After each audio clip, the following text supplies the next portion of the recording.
Italian cuisine is known for its simplicity, and this sausage and beans dish, known as salsiccia e fagioli, is one of the easiest of them all to prepare, but yields amazing results. Start by piercing a few holes in some sweet Italian sausages. Then remove the side and bottom pieces off of a green bell pepper and a red bell pepper. Then cut the pieces into strips about 1/4 of an inch thick. Also cut half a yellow onion into similar sized strips and thinly slice 2 garlic cloves. Traditionally, this dish would just be made with tomato sauce and beans, but I like combining it with peppers and onions since they go so well with sausages. In a large skillet on medium-high heat, add a drizzle of olive oil and lay in the sausages.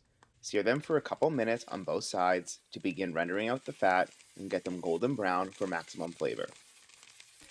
Remove the sausages to a plate and turn the heat down to medium, then drop in the peppers with another drizzle of oil. Let those fry for about 4 to 5 minutes so they can get a head start from the onions.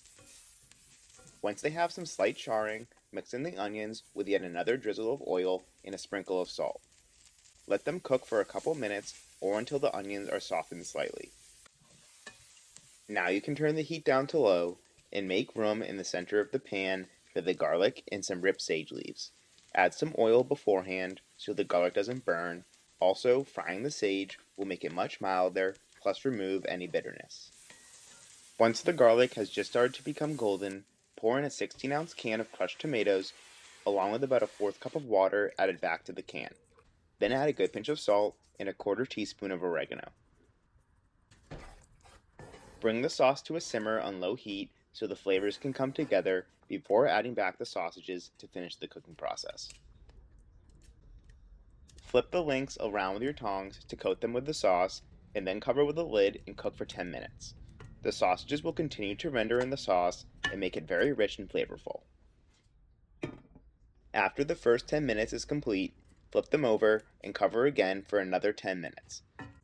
After the second 10 minutes is done, move the sausages to one side of the pan and then add 1 can of drained cannellini beans, which are also known as white kidney beans. Mix them into the sauce and then put the sausages back in their original position. Once the beans are added, let it cook uncovered for about 15 more minutes, flipping the sausages one more time halfway through. Finish by adding 1 more sprinkle of oregano to the pan before plating. Pile up the sausages on a bed of the beans and peppers and add a spoonful on top. Make sure to serve it with some crispy bread before enjoying.